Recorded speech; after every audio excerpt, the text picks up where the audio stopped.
Methods of design. Introduction. Any design is composed of concepts, materials, techniques, and strategies, as our bodies are composed of brain, bone, blood, muscles, and organs, and when completed functions as a whole assembly with a unified purpose. As in the body, the parts function in relation to each other. Permaculture, as a design system, attempts to integrate fabricated natural, spatial, temporal, social, and ethical parts to achieve a whole. To do so, it concentrates, not on the components themselves, but on the relationships between them, and on how they function to assist each other. For example, we can arrange any set of parts and design a system which may be self-destructive or which needs energy support. But by using the same parts in a different way, we can equally well create an harmonious system which nourishes life. It is in the arrangement of parts that design has its being and function, and it is the adoption of a purpose which decides the direction of the design. Definition of permaculture design. Permaculture design is a system of assembling conceptual, material, and strategic components in a pattern which functions to benefit life in all its forms. It seeks to provide a sustainable and secure place for living things on this earth. Functional design sets out to achieve specific ends, and the prime directive for function is: every component of a design should function in many ways.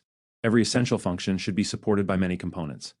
A flexible and conceptual design can accept progress, contributions from any direction, and be modified in the light of experience. Design is a continuous process, guided in its evolution by information and skills derived from earlier observations of that process. All designs that contain or involve life forms undergo a long-term process of change. To understand design, we must differentiate it from its component parts, which are techniques, strategies, materials, and assemblies. Technique is one-dimensional in concept. A technique is how we do something. Almost all gardening and farming books were books on technique alone. Design was largely overlooked. Strategies, on the other hand, add the dimension of time to technique, thus expanding the conceptual dimensions. Any planting calendar is a strategic guide. Strategy is the use of technique to achieve a future goal, and is therefore more directly value-oriented. Materials are those of, for instance, glass, mud, and wood. Assemblies are the putting together of technologies, buildings, and plants and animals. There are many ways to develop a design on a particular site, some of them relying on observation, some on traditional skills usually learned in universities. I have outlined some methods as follows. Analysis, designed by listing the characteristics of components. Observation, designed by expanding on direct observation of a site. Deduction from nature, designed by adopting the lessons learnt from nature. Options and decisions, designed as a selection of options or pathways based on decisions. Data overlay, designed by map overlays. Random assembly, designed by assessing the results of random assemblies. Flow diagrams, designed for workplaces. Zone and sector analysis, designed by the application of a master pattern. All these methods can be used to start on sensible and realistic design with innovative characteristics. Each method is described below. 3.2 Analysis, designed by listing the characteristics of components. The components of a total design for a site may range from simple technological elements to more complex economic and legal systems. How are we to make decisions about the patterning and placement of our components? We can list what we know about the characteristics of any one component and see where this leads us in terms of beneficial connections. Principle of self-regulation. The purpose of a functional and self-regulating design is to place elements or components in such a way that each serves the needs and accepts the products of other elements. To illustrate, we could select a homely and universally known component, a chicken.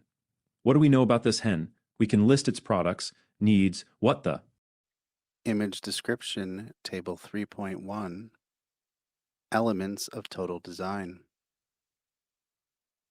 In this image, we have a flow chart with a box in the middle and 4 boxes surrounding it that flow into the center.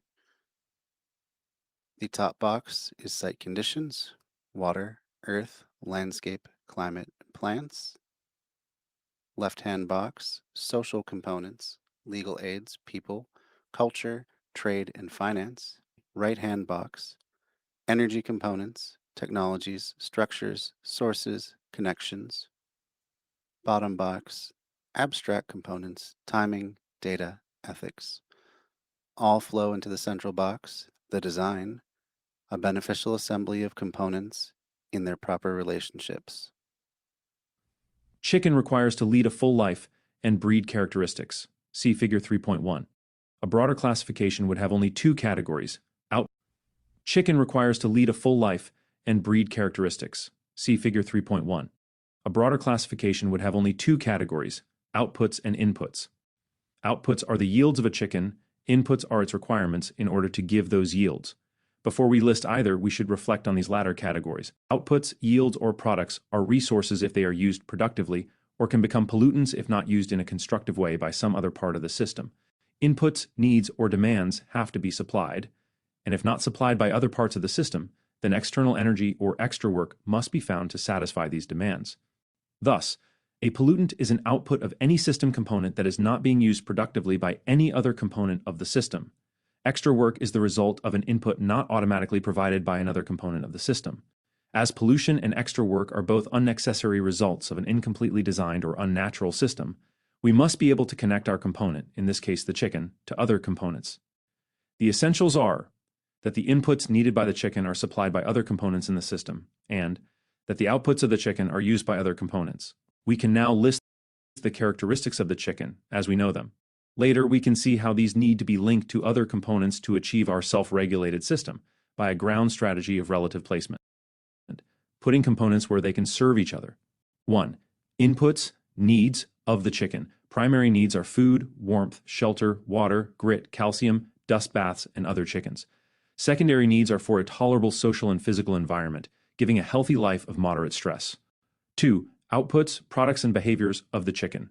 Primary products are, for instance, eggs, feathers, feather dust, manure, various exhaled or excreted gases, sound, and heat. Derived products are many. From eggs, we can make a variety of foods and derive albumin. From feathers, we can make dusters, insulation, bedding, rope, and special manures. Manure is used directly in the garden or combined with leaf and stem materials carbon to supply compost heat. Composted anaerobically, it supplies methane for a house.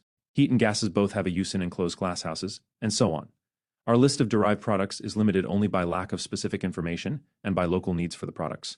Behaviors: chickens walk, fly, perch, scratch, preen, mate, hatch eggs, care for young, form flocks of 20 to 30 individuals, and forage. They also process food to form primary products and to maintain growth and body weight. Image description, figure 3.1, products and behaviors of a hen. Analysis of these inputs and outputs are critical to self-governing design.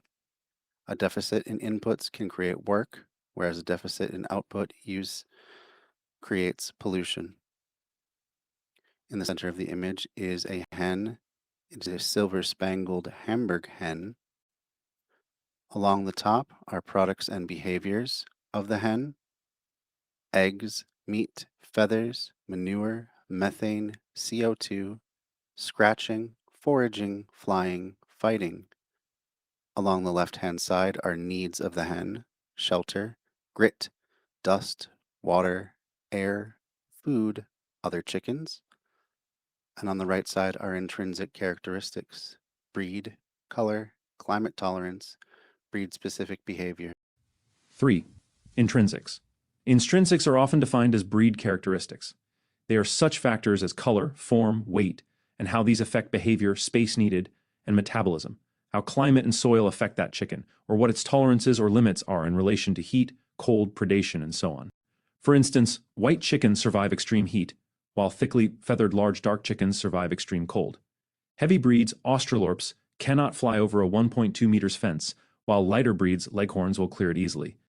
We can add much more to the above lists, but that will do to start with. You can add data to any component list as information comes in. Making connections between components. To enable a design component to function, we must put it in the right place. This may be enough for a living component. For example, ducks placed in a swamp may take care of themselves, producing eggs and meat, and recycling seeds and frogs. For other components, we must also arrange some connections, especially for non-living components. For example, a solar collector linked by pipes to a hot water storage. And we should observe and regulate what we have done. Regulation may involve confining or insulating the component or guiding it by fencing, hedging, or the use of one-way valves. Once all this is achieved, we can relax and let the system, or this part of the system, self-regulate. Having listed all the information we have on our component, we can proceed to placement and linking strategies which may be posed as questions. Of what use are the products of this particular component, for example, the chicken, to the needs of other components? What needs of this component are supplied by other components? Where is this component incompatible with other components? Where does this component benefit other parts of the system? The answers will provide a plan of relative placement or assist the access of one component to the others. We can choose our other components from some common elements of a small family farm, where the family has stated their needs as a measure of self-reliance. Not too much work, a lot of interest, and a product for trade. No millionaire could ask for more. The components we can bring to the typical small farm are Structures: house, barn, glasshouse, chicken house. Constructs: pond, hedgerow, trellis, fences. Sheep, chickens, cows, pigs, domestic animals, fish. Land use: orchard, pasture, crop, garden, woodlot. Context: market, labor, finance, skills, people, land available, and cultural limits. Assemblies: most technologies, machines, roads, and water systems. We will not list the characteristics of all of these elements here, but will proceed in more general terms. In the light of linking strategies, we know where we can't put the chicken: in a pond, in the house of most societies, in the bank, and so on. But we can put the chicken in the barn, chicken house, orchard, or with other components that either supply its needs or require its life products. Our criteria for placement is that, if possible, such placement enables the chicken to function naturally, in a place where its functions are beneficial to the whole system. If we want the chicken to work for us, we must list the energy and material needs of the other elements, and see if the chicken can help supply those needs. Thus, the house needs food, cooking fuel, heat in cold weather, hot water, lights, bedding, etc. It gives shelter and warmth for people. Even if the chicken is not allowed to enter, it can supply some of these needs: food, feathers, methane. It also consumes most food waste coming from the house. The glasshouse needs carbon dioxide for plants, methane for germination, manure, heat, and water. It gives heat by day and food for people, with some waste for chickens. The chicken can obviously supply many of these needs and utilize most of the wastes. It can also supply night heat to the glasshouse in the form of body heat. The orchard needs weeding, pest control, manure, and some pruning. It gives food as fruit and nuts, and provides insects for chicken forage. Thus, the orchard and the chicken seem to need each other and to be in a beneficial and mutual exchange. They need only to be placed together. The woodlot needs management, fire control, perhaps pest control, some manure. It gives solid fuel, berries, seeds, insects, shelter, and some warmth. A beneficial interaction of chickens and woodlot is indicated. The cropland needs plowing, manuring, seeding, harvesting, and storage of crop. It gives food for chickens and people. Chickens obviously have a part to play in this area as manure providers and cultivators. A large number of chickens on a small area will effectively clear all vegetation and turn the soil over by scratching. The pasture needs cropping, manuring, and storage of hay or silage. It gives food for animals, worms and insects included. The pond needs some manure. It yields fish, water plants as food, and can reflect light and absorb heat. In such a listing, it becomes clear that many components provide the needs and accept the products of others. However, there is a problem. On the traditional small farm, the main characteristic is that nothing is connected to anything else, thus no component supplies. The needs of others. Image description, figure 3.2, a typical small farm. Villages and farms may contain all the components for self-governance, but unless these components are placed in harmonious relationships to each other, time, energy, and resources are wasted. In this figure, unplanned, segregated systems all demand inputs. We have a view of a farm. It has many different uses, many different products being grown on the farm, but each is separated and segregated into different paddocks. On the top left is an orchard. To the right of it are what appear to be row crops and a vegetable garden. To the left-hand side is a pond with a wind-powered pump. There's a greenhouse with a high tunnel that's unconnected to anything else. A space for processing logs. On the bottom left is a shed with a space for a pickup to back up into it. Along the perimeter of the farm is a barbed wire fence. In the middle of the field are some sheep and cattle grazing. Separated by a hedge is the chicken paddock. And on the center right is the homestead itself with water catchment technologies, a place for gathering and storing firewood, and the like. In short, the average farm does not enjoy the multiple benefits of correct relative placement, or needful access of one system or component to another. This is why most farms are rightly regarded as places of hard work, and are energy inefficient. See figures 3.2 and 3.3. Now, without inventing anything new, we can redesign the existing components to make it possible for each to serve others. See figure 3.4-3.5. Just by moving the same components into a beneficial design assembly, we can ensure that the chicken, glasshouse, or orchard is working for us, not us working for it. If we place essential components carefully in relation to each other, not only is our maintenance work minimized, but the need to import energies is greatly reduced, and we might expect a modest surplus for sale, trade, or export.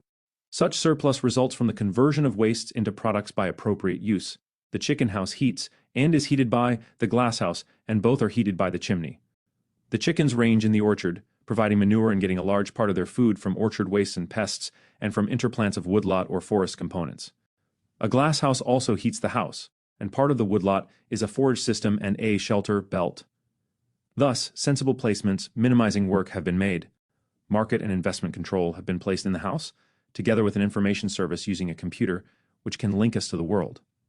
Each part of this sort of design will be dealt with in greater detail in this book, but a simple transformation, such as we made from figure 3.2 to figure 3.3, is enough to show what is meant by functional design. A great part of this design can be achieved, as it was here, by analytical methods unrelated to any real site conditions. Note that before we actually implement anything, before we even leave our desk, we have developed a lot of good ideas about patterns and self-regulatory systems for a family farm. It only remains to see if these are feasible on the ground, and if the family can manage to achieve them.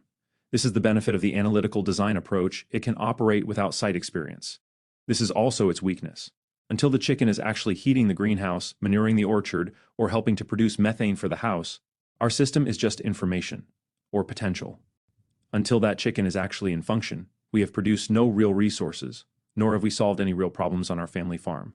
Image description, figure 3.3, a redesigned small farm. In this figure, many elements supply the energy inputs for others, and the system can be largely self-regulating. A view of a farm where all these systems have been put together. Along the top, we see much more forest cover and the various vegetable systems intercropped between the rows of the orchard. The greenhouses have been incorporated into the two main buildings to provide heat for one another and light.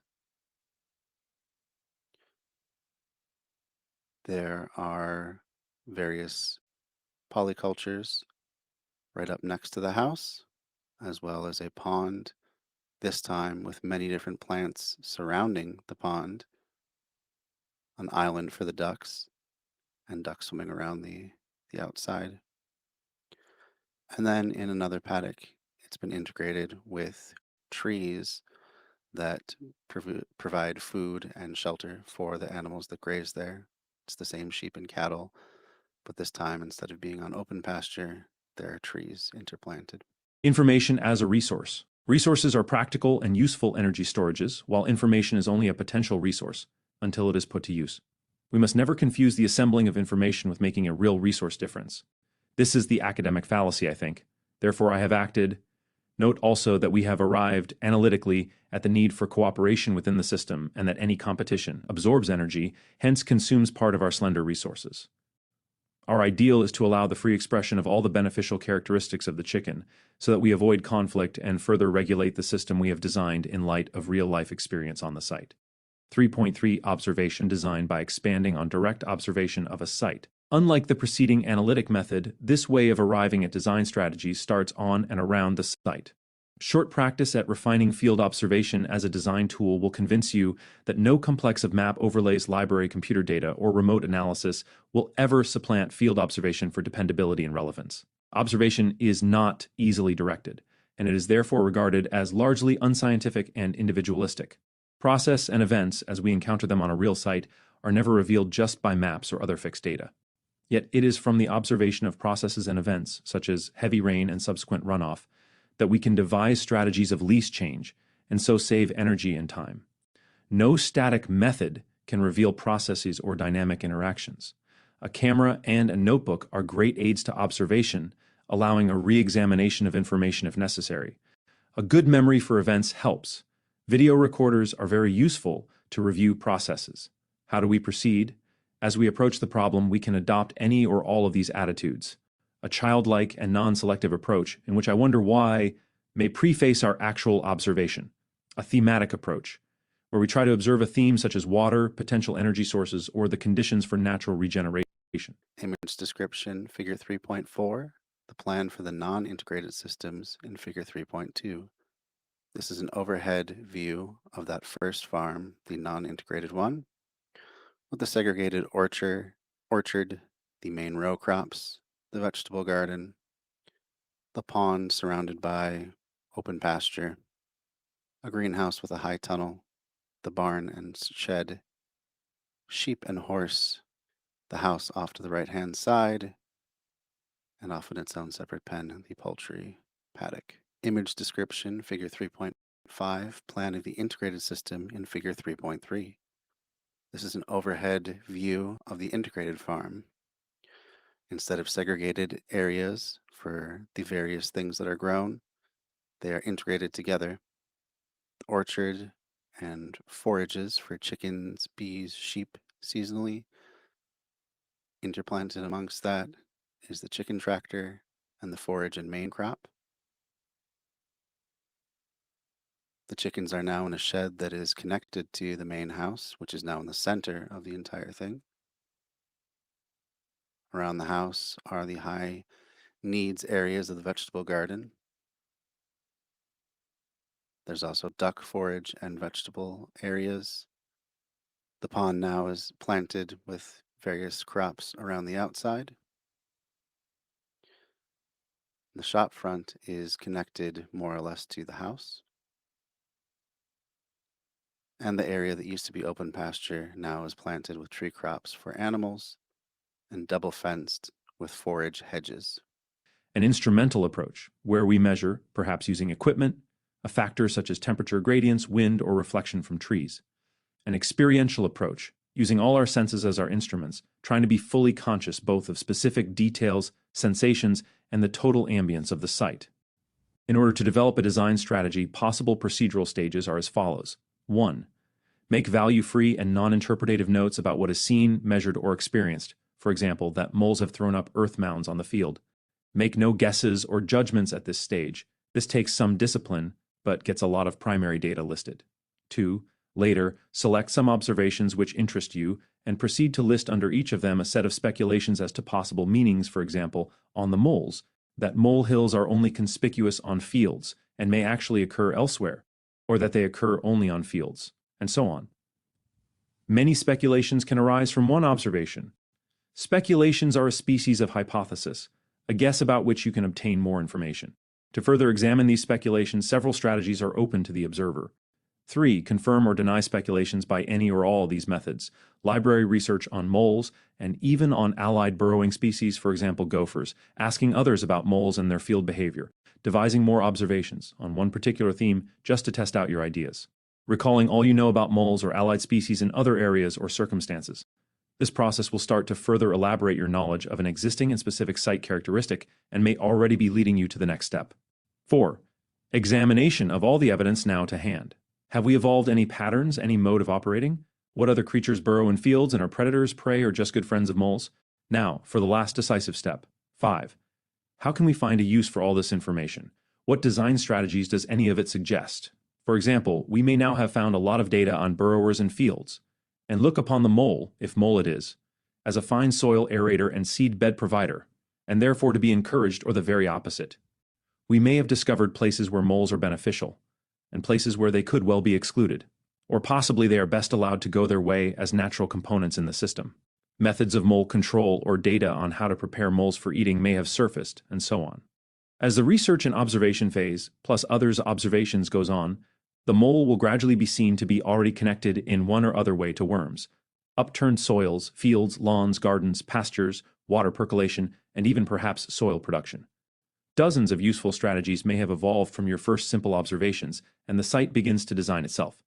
You may begin sensible trials to test some of your hypotheses. Some cautious trials and further observation will, in time, confirm the benefits or otherwise of moles in the total system or in specific parts of it. A great deal of practical information will be gathered, which will carry over to other sites and to allied observations. A study of earthworms may have co-evolved, and the interconnectedness of natural systems has become evident. No analytic method can involve one in the world as much as observation, but observation and its methods need to be practiced and developed, whereas analysis needs no prior practice and requires less field research or first-hand knowledge. As an observer, however, you are very likely to stumble on unique and effective strategies and thus become an innovator. The uses and strategies derived from observation, experience, or experiments on site are the basic tools of aware long-term residents. A set of reliable strategies can be built up, many of them transferable to other locations. Here, we have used nature itself as our teacher. That is the greatest value of nature, and it will in time supply answers to all our questions. Thus, the end result of systematic observation is to have evolved strategies for application in design. A second and beneficial result is that we have come to know, in a personal and involved way, something of the totality of the interdependence of natural systems. 3.4. Deduction from nature design by adopting lessons learnt from nature. The impetus that started Masanobu Fukuoka 3-4 on his remarkable voyage to natural farming was the sight of healthy rice plants growing and yielding in untended and uncultivated road verges. If rice can do this naturally, he asked, why do we labor to cultivate the soil? In time, he achieved high-yielding rice production on his farm without cultivation, without fertilizers or biocides, and without using machinery. Via our senses, which include the sensations of the skin in relation to pressure, wind chill, and heat, and the organized, patterned, or measured information we extract from observation, we can discover a great deal about natural processes in the region we are examining. In order to put our observations about nature to use, we need to look at the following. Structure. We can imitate the structure of natural systems. If we have palms, vines, large evergreen trees, an edge of herbaceous, perennials, a ground cover of bulbs or tubers, and a rich bird fauna in the natural system of the region, then we can reconstruct or imitate such a system structure on our site, using some native species for pioneers, bird forage, or vine supports. We can add to this the palms, vines, trees, tubers, and poultry that are of great use to our settlement over that broad range of uses that covers food, crafts, medicines, and fuels.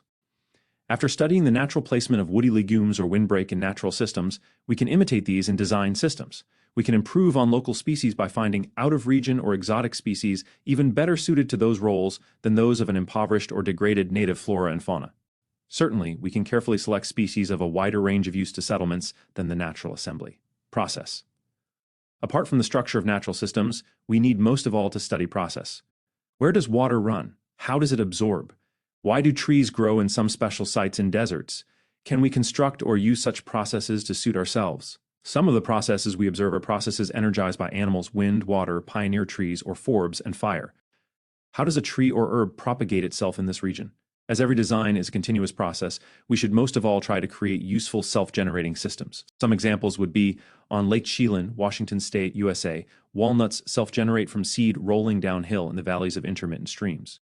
Similar self-propagation systems work for palms in the tropics, alurites, candlenut in Hawaii, and asparagus along sandy irrigation channels. Thus, we save ourselves a lot of work by setting up headwater plantations and allowing these to self-propagate downstream. As for willows, Russian olive, and hundreds of water plant species, including taro and unstable floodwater lowlands, as long as these are not a problem locally. Birds spread useful bird forages such as elderberries, coprosma, lycium, autumn olive, pioneer trees or herbs, and preferred grains such as chenopodium species. If we place a few of these plants and allow in free-ranging pigeons or pheasants, they will plant more.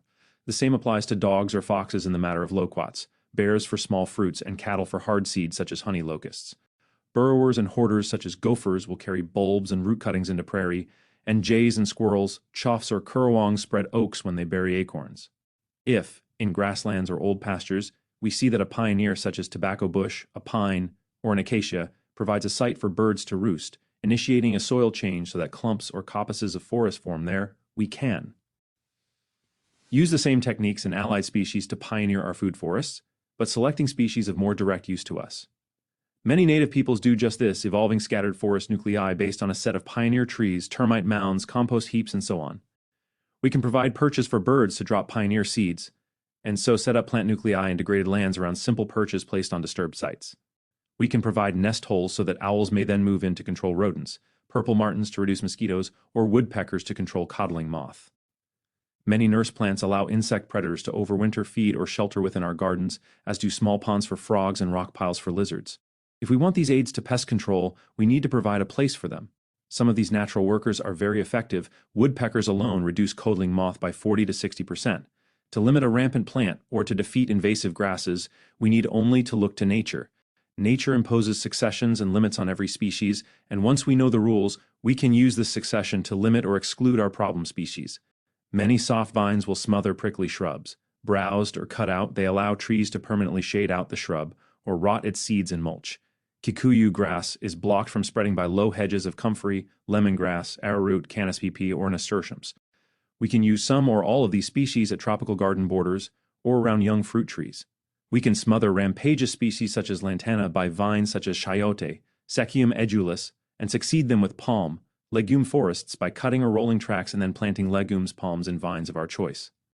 Where rampageous grasses smother the trees, we set our trees out in a protecting zone of soft barrier plants such as comfrey, nasturtium, or indeed any plant we locally observe to beat the grass, and we surround our mulch gardens with belts of such plants.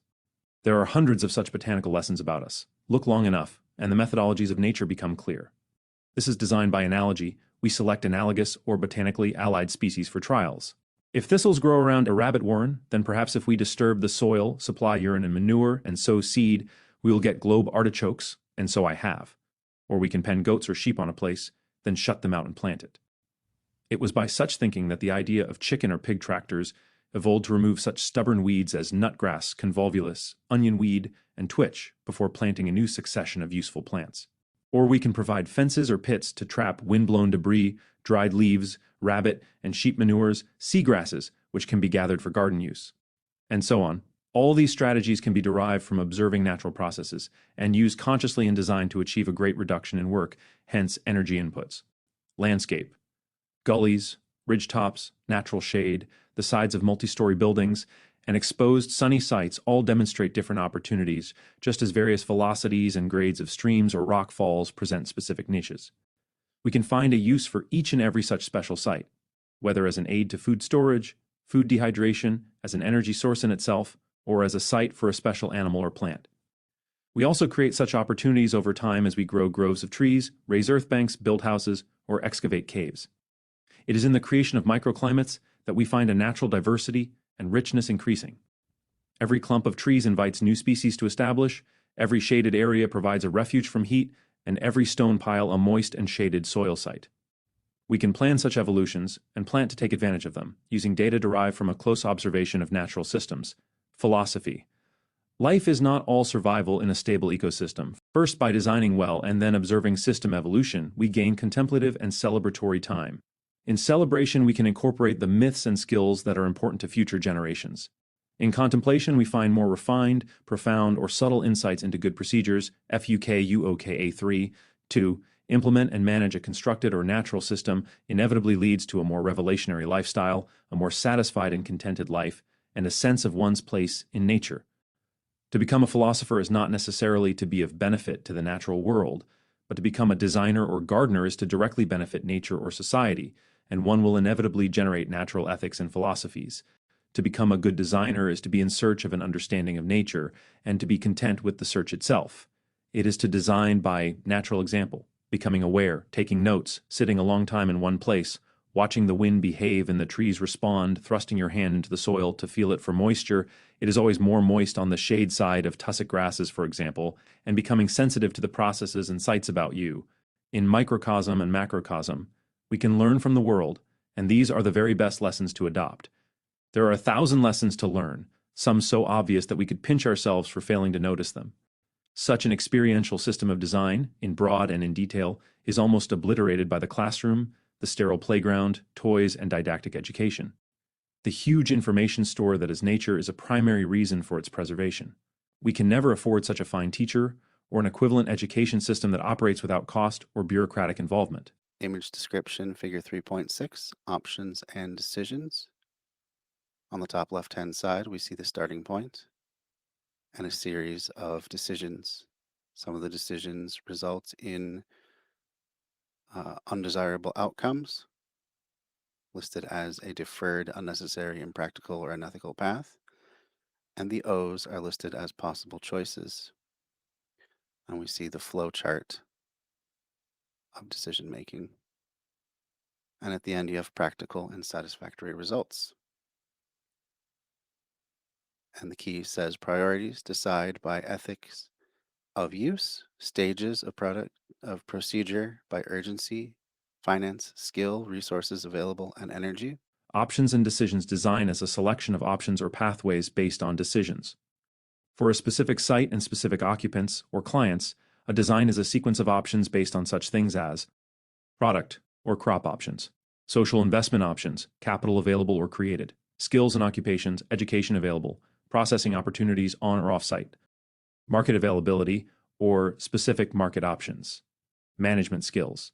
That is, Any design has many potential outcomes, and it is above all the stated aims, lifestyle, and resources of the client S that decide their options. Any sensible design gives a place to start. The evolution of the design is a matter for trial, following observation, and then acting on that information. I sometimes think that the only real purpose of an initial design is to evolve some sort of plan to get one started in an otherwise confusing and complex situation. If so, a design has a value for this reason alone, for as soon as we decide to start doing, we learn how to proceed. The sort of options open to people start with a general decision, a distant goal, which is often set by ethical considerations, for example, care of the earth. This may lead directly to a second set of possible options, of which erosion control, minimal tillage, and perhaps revegetation of steep slopes are firmly indicated for a specific site in the light of this ethic. Thus, an option, once decided on, also indicates other options, priorities, and management decisions. In practical terms, we may also have to consider costs and perhaps decide to generate some short or long-term income. This, in turn, may depend on whether we maintain a part-time, non-farm income or, taking the leap, gather up our retirement allowance and go to it. All of this can be plotted, rather like the decision pattern or tree makes as it branches upwards. Some options are impractical or in conflict with other decisions in ethics and are therefore unavailable. See Figure 3.6. Following through the options that arise from either our decisions or the constraints of site and resources, we can see an apparently endless series of pathways. The process itself is inevitable, in that it leads to a series of innovative and practical procedural pathways, some of which may be very promising and all of which agree with the ethical, financial, cultural, and ground constraints decided by the site or its occupants. As a bonus, not one or two, but several dozen options may remain open, and this is always a secure position in which to be. In an uncertain world, we need all possible doors open. Options open up or close down on readily available evidence or as decision points are reached. All will affect the number and direction of future actions, hence the overall design. To a great extent, this approach covers the economic and legal constraints not dealt with by either of the preceding analytic or observational approaches. It is wise, however, to implement a limited range of options for trial, or we may incur stress and work as a result of taking too much on. Data overlay design by map overlays. In design courses at modern colleges, students are taught to labor assiduously over maps, overlays on those maps, and overlays on the overlays. This approach should also be considered. However, as a methodology, it is at once more expensive, possibly more time-consuming, and potentially the most confusing of all approaches. Like the system of options, it leads to certain inevitable ground placements, and perhaps to uneasy compromises not necessarily inherent in the preceding methods. The danger here is that the map overlays omit minutiae and can never reveal evolutionary processes.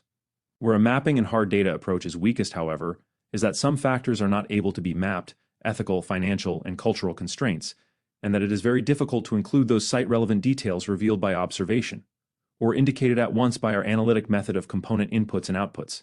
Despite this, a good site map makes any landscape design, and this is only part of the total design, much easier and far more visual.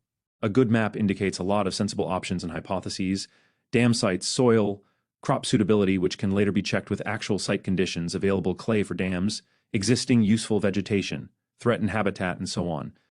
The danger of the purely analytic and overlay approaches is that the very remoteness of such systems makes flexibility difficult, occasioning unforeseen work and expense, which are not incurred by the more empirical and flexible observation and option systems. The latter both allow a flexible response to fresh conditions. 3.7 Random assembly design by assessing the results of random assemblies. This is another analytic method removed from the site itself. It is of value in assessing energy flows in the system and is also a generator of creativity. Because it is based on a set of essentially random selections, it may reveal some very innovative designs. The process is as follows. We select and list a set of design components, and with them a set of placement or connective strategies. If our components are arranged in a circle around these connections, we can join them up at random, make a sketch of the results, and see what it is that we have achieved. This frees us from rational decisions and forces us to consider unusual connections for their value, connections that would be inhibited from proposing by our limited education, by cultural restraints, or by normal usage. See Table 3.2. Image description, Table 3.2, random assembly selection. We have 3 columns, and each one starts with a different element and a connecting word in the middle, and then another element. We have at the top house, and then windmill and storage. And then we start with the connections, glass house attached to yard or compost, animal shelter beside caves, trellis around trenches, mounds over swales, compost heaps in ponds, plants on chickens, ducks under fish, windbreak containing barn. Having laid out a simple diagram, we can select any one component and connect it to others, creating images for further examination as to their particular uses and functions. Some simple examples are glasshouse over house, storage box and glasshouse, raft on pond, glasshouse on raft, house beside pond. And, using more connections, glasshouse containing compost heap attached to house beside pond with cave under, containing storage as boxes with plants in these. We can sketch these and see just what it is we have achieved in terms of energy savings, unique assemblies, special effects for climate, increased yield, compact design, or easier accessibility. As we do not usually think of these units with respect to their connections, this simple design strategy frees us to do so and to achieve innovative results. Having illustrated, by way of a diagram, random assemblies, we can then think out what would happen if we did in fact build them or model them. Rafts can, of course, be oriented quickly to suit seasons. Caves are cool and ponds in them almost immune from evaporation. Ducks are safe from predators on rafts. Glasshouses on rafts will warm contained water and create thermal storages and currents. Solar cells will light caves, and caves below houses supply storage in cool or warm air. Trees shade houses, and so on. Thus, immune from ridicule and criticism, we can try various unlikely combinations and links of components, all of which probably exist somewhere, and try to assess what we have done in terms of function. This is, if you like, working backwards from assembly to function to benefits and system characteristics. The value of this approach is that it frees us to create novel assemblies and to assess them before trials. Creative solutions may also be arrived at by constantly re-examining a problem and by considering every form of solution, including that important strategy of doing nothing, FUKUOKA3, creative problem solving. Restate a problem many ways, reverse the traditional approaches, and allow every solution to be considered. Simple solutions may be found by this process. The art of thinking backwards or in opposites is often very effective in problem solving. It is easier to drive an axle out of a wheel than to knock a wheel off an axle, easier to lower a potted vine down a dark shaft over a period of months than to grow it up from the bottom. So, if we worry away at problems in terms of restatements, turning things on their head and stating the opposite, we may find that real solutions lie in areas free from acquired knowledge and values. 3.8 Flow diagrams designed for workplaces. For designing any special workplace from a kitchen to a plant nursery, the preceding methods have limited uses. Here we call in a different method, the flow chart. We imagine how the process flows. In the kitchen, we take from storage, prepare, cook, serve, and gather in the plates and food for waste disposal and return to storage. Thus, the processes follow a certain path.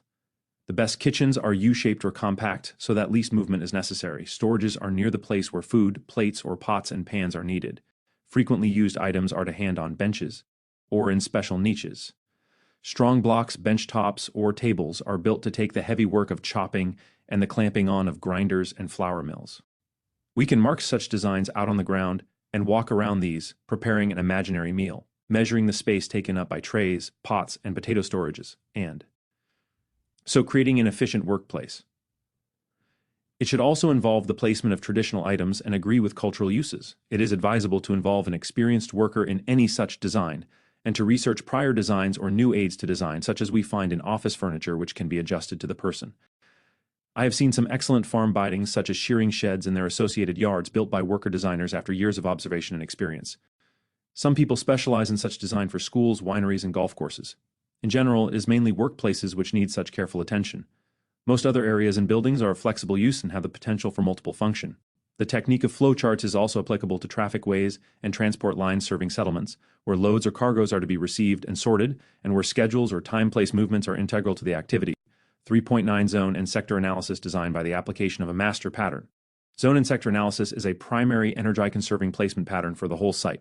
When we come to an actual site design, we must pay close attention to locating components relative to the two energy sources of the site. First, energy available on site, the people, machines, waste, and fuels of the family or society. For these, we establish zones of use, of access, and of time available. Second, energy entering or flowing through the site. Wind, water, sunlight, and fire may enter the site. To govern these energies, we place intervening components in the sectors from which such energies arise or can be expected to enter. We also define sectors for views, for wildlife, and for temperature as airflow to proceed to a discussion of the pattern in its parts. Zones. We can visualize zones as series of concentric circles, the innermost circle being the area we visit most frequently and which we manage most intensively. Zones of use are basic to conservation of energy and resources on site. We do not have endless time or energy, and the things we use most or which need us often must be close to hand. We plan our kitchens in this way, and we can plan our living sites with equal benefit to suit our natural movements. We should not pretend that any real site will neatly accept this essentially conceptual confirmation of pattern, which will usually be modified by access site. Characteristics such as slope and soils, local wind patterns, and the technical problems of, for example, constructing curved fences in societies where tidal boundaries, materials, and even the education available is straight. In zonation, the village or dwelling itself is zone 0, or the origin from which we work. The available energy in zone 0 is human, animal, piped in, or created on site. Whatever the sources, these energies can be thought of as available or on-site energies. In order to conserve them, and those other essential resources of work and time, we need to place components as follows. Zone 0, the house or the village. In this zone belongs good house design, attached glass house or shade house, and the integration of living components as sod roof, vines, trellis, pot plants, roof gardens, and companion animals. In some climates, many of these structures are formed of the natural environment and will in time return to it bamboo and rattan, wattle and daub, thatch, and earth-covered or sheltered structures. Zone 1. Those components needing continual observation, frequent visits, work input, complex techniques, fully mulched and pruned gardens, chicken-laying boxes, parsley, and culinary herbs should be placed very close to hand, or we waste a great deal of time and energy visiting them. Within 6 meters, 20 feet or so of a home, householders can produce most of the food necessary to existence, with some modest trade requirements.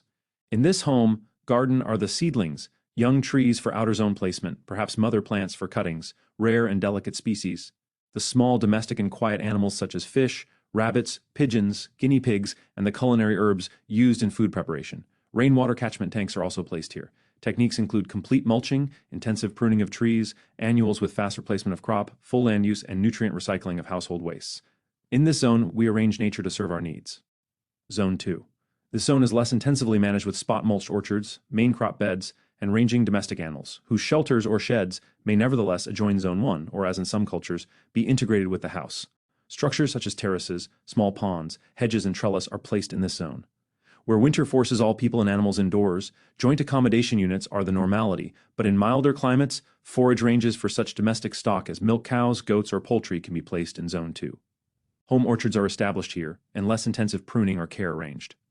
Water may be piped from Zone 3, or conserved by species selection, Zone 3. This area is the farm zone of commercial crop and animals for sale or barter. It is managed by green manuring, spreading manure from Zone 2, and soil conditioning. It contains natural or little pruned trees, broad-scale farming systems, large water storages, soil absorption of water, feed store or barns, and field shelters as hedgerow or windbreak. Zone. This zone is an area bordering on forest or wilderness, but still managed for wild gathering, forest and fuel needs of the household, pasture or range, and is planted to hardy, unpruned, or volunteer trees. Where water is stored, it may be as dams only, with piped input to other zones. Wind energy may be used to lift water to other areas, or other dependable technology used. Zone 5. We characterize this zone as the natural, unmanaged environment used for occasional foraging, recreation, or just let be. This is where we learn the rules that we try to apply elsewhere. Now, any one component can be placed in its right zone at the best distance from our camp, house, or village. As our very perfect target model does not fit on real sites, we need to deform it to fit the landscape. And we can in fact bring wedges of a wilderness zone right to our front door, a corridor for wildlife, birds, and nature, figure 3.7. Or we can extend a more regularly used zone along a frequently used path, even make a loop track to place its components on. Zoning, distance from center, is decided on 2 factors. 1. The number of times you need to visit the plant, animal, or structure, and 2. The number of times the plant, animal, or structure needs you to visit it. For example, on a yearly basis, we might visit the poultry shed for eggs times, for manure times, for watering 50 times, for culling times, and other times. Total 460 visits, whereas one might visit an oak tree twice only to collect acorns. Thus, the zones are frequency zones for visits, or time zones, however. You like to define them. Image description, figure 3.7, the basic ground plan for zone and sector analysis. If this pattern only is carefully applied to a site, great benefits result. We see an image, an overhead view of a whole farm. In the center is the house, surrounded by a garden and animals. This is zone 1. In zone 2, we see garden beds, poultry, a barn, milk sheds, more poultry, and more garden beds. In Zone 3 is an orchard off to the side. There's also goats and bananas. Zone 4 includes cattle, area for pigs, ducks and pigs, more cattle, interplanted with various tree crops. And Zone 5 is labeled Wildlife Corridor. Image description, Figure 3.8, ground plan for a mixed small farm. We see in this image the house and annuals planted around it in Zone 1, poultry, including a chicken tractor in Zone 2. Also in Zone 2, a rather large orchard takes up maybe a quarter to a third of the property. Zone 3 includes poultry and sheep, forage species planted around the perimeter, and more dispersed trees planted in the center. Also in Zone 3 on the top side of the farm, there's areas for pigs, pond with islands, geese and ducks, and a pig tractor. Zone 4, along the very top edge and side, left-hand side of the property, are areas for cattle and horses. The more visits needed, the closer the objects need to be. As another example, you need a fresh lemon 60 to 100 times a year, but the tree needs you only 6 to 12 times a year, a total of 66 to 112 times. For an apple tree, where gathering is less, the total may be 15 times visited. Thus, the components or species space themselves in zones according to the number of visits we make to them annually. The golden rule is to develop the nearest area first, get it under control, and then expand the perimeter. A single perimeter will then enclose all your needs. Too often, the novice selects a garden away from the house and neither reaps the plants efficiently nor cares for them well enough. Any soil, with effort and the compost from the recycling of wastes, will grow a good garden, so stay close to the home. Let us think of our zones in a less ordered way, as was well described by Edgar Anderson for Central Honduras, Anderson, E. 1976. Close to the house and frequently more or less surrounding it is a compact garden orchard several hundred square feet in extent. No two of these are exactly alike. There are neat plantations more or less grouped together. There are various fruit trees, nance, citrus, meleas, a mango here and there, a thicket of coffee bushes in the shade of the larger trees. There are tapioca plants of one or two varieties, grown more or less in rows at the edge of the trees. Frequently, there are patches of taro. These are the framework of the garden, orchards. Here and there in rows or patches are corn and beans. Climbing and scrambling over all are vines of various squashes and their relatives, the chayote choco grown for the squashes, as well as its big starchy root. The loofah gourd, its skeleton used for dish rags and sponges. The cucurbits clamber over the eaves of the house and run along the ridgepole, climb high in the trees or festoon the fence.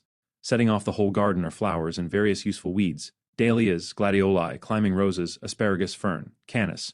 Grain amaranth is a sort of encouraged weed that sows itself. Around the dooryard gardens, described above, Anderson notes the fields, in Mexico, dotted here and there with volunteer, guavas and guamuchile trees, whose fruit was carefully gathered. Were they orchards or pastures? What words are there in English to describe their groupings? Anderson is contrasting the strict, ordered, linear, segmented thinking of Europeans with the productive, more natural polyculture of the dry tropics. The order he describes is a semi-natural order of plants, in their right relationship to each other, but not rigorously separated into various artificial groups. More than that, the house and fence form essential trellis for the garden, so that it is no longer clear where orchards, field, house, and garden have their boundaries, where annuals and perennials belong, or indeed where cultivation gives way to naturally evolved systems. Monoculture man, a pompous figure I often imagine to exist, sometimes fat and white like a consumer, sometimes stern and straight like a row crop farmer, cannot abide this complexity in his garden or his life. His is the world of order and simplicity, and therefore chaos. When thinking of placing components into zones, remember that intrinsic properties and species-specific yields are available from a component wherever it is placed. All trees give shade, so that we don't include these intrinsics in assessing function and design.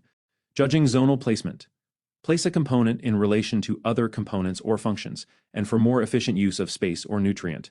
Look for products that serve special needs not otherwise locally available. The amount of management we must always provide in a cultivated ecosystem is characterized by conscious placement, establishment, guidance, and control energies, akin to the adjustments we normally make to our environment as we traverse it on our daily tasks. Image description, figure 3.9, designed for a 1,000 square meter block.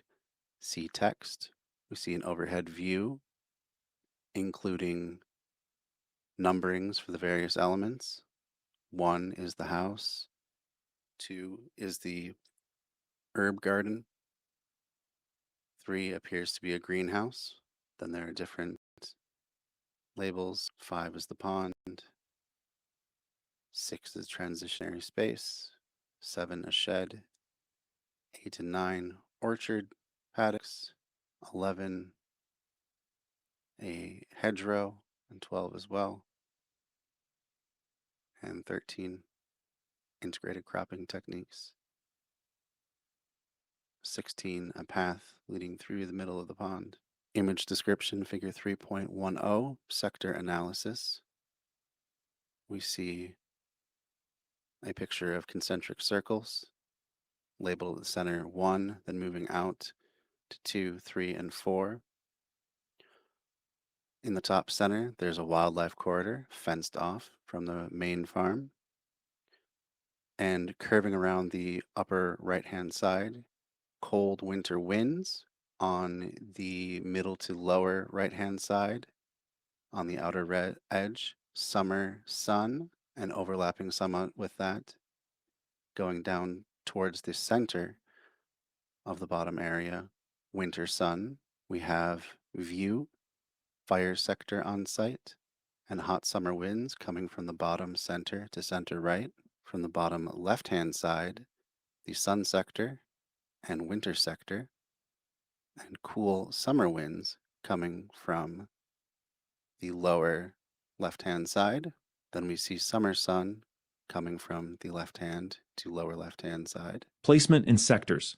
Next, in a permaculture design, we consider the wild energies, the elements of sun, light, wind, rain, wildfire, and water flow. These all come from outside our system and pass through it, a flow of energies generated elsewhere. For these, we plan a sector diagram based on the real site. Our sectors are more site-specific than are the conceptualized zones. They outline the compass directions from which we can expect energy or other factors. Some factors we may invite into our homes. We need sunlight for technologies and plant growth. Some we may exclude, such as an unpleasant view of a junkyard. More commonly, we plan to regulate such factors to our advantage, placing our zonal components to do so. Whereas settlement or house is the ground zero for zones, it is the through point for sectors. Energies from outside can be thought of as so many arrows winging their way towards the home, carrying both destructive and beneficial energies. We need to erect shields, deflectors, or collectors. Our choice in each and every sector is to block or screen out the incoming energy or distant view, to channel it for special uses, or to open out the sector to allow, for example, maximum sunlight. We guard against catastrophic fire, wind, or flood by protective embankments, dense trees, ponds, roads, fences, or stone walls. And we likewise invite in or exclude free-ranging or undomesticated wildlife by placements of forage systems, fences, nest boxes, and so on. Thus, we place hedges, ponds, banks, walls, screens, trellises, hedgerows, or any other component of design to manage incoming energy. If you like, we place our components in each zone as those zones could be rotated about zone 0. For any one component, it stops rotating when it is working to govern energies in the sector diagram. Thus, by revolving our zones, we find a place where our selected component, a tree, fence, pond, wall, or animal shed, works to govern sector factors. Given that we have both zone and sector energies controlled, then our component is well placed. Then we combine the two diagrams to make a spiderweb of placements, putting every main system in its right place in terms of energy analyzed on the site, figure 3.10. To sum up, there should be no tree, plant, structure, or activity that is not placed according to these criteria and the ground plan. For instance, if we have a pine tree, it goes in zone 4, infrequent visits, away from the fire danger sector. It accumulates fuel and burns like a tar barrel. Towards the cold wind sector, pines are hardy windbreaks, and it should also bear edible nuts as forage. Again, if we want to place a small structure such as a poultry shed, it should border zone 1 for frequent visits, be away from the fire sector, border the annual garden for easy manure collection, back onto the forage system, possibly attached to a greenhouse, and form part of a windbreak system. There is no mystery nor any great problem in such common sense design systems. It is a matter of bringing to consciousness the essential factors of active planning. To restate the basic energy conserving rules, every element, plant, animal, or structure must be placed so that it serves at least 2 or more functions. Every function, for example, water collection, fire protection, is served in two or more ways. With the foregoing rules, strategies, and criteria in mind, you can't go far wrong in design. Placement principle. If broad initial patterning is well analyzed and good placements made, many more advantages than we would have designed for become obvious. Or if we start well, other good things naturally follow on as an unplanned result. This is the broad pattern approach. Given that the scene has been set, observation comes into play to evolve other pattern strategies. If we watch just how our animals move, how winds vary, or how water flows, we can evolve guiding patterns that achieve other desirable ends. For example, making animals easy to muster, bringing them to sites where their manure is needed, steering cool winds to ameliorate excess heat input or to direct them to wind turbines, and directing water to where it is needed in our system. Slope, aspect, elevation, and orientation. No site is quite flat, and many have irregular configurations. Thus, our neat spider webs of zone and sector overlays are distorted by a more realistic landscape. To use these irregularities to our advantage, we need to further consider these factors. With zones and sectors sketched in on the ground plan, slope analysis may proceed.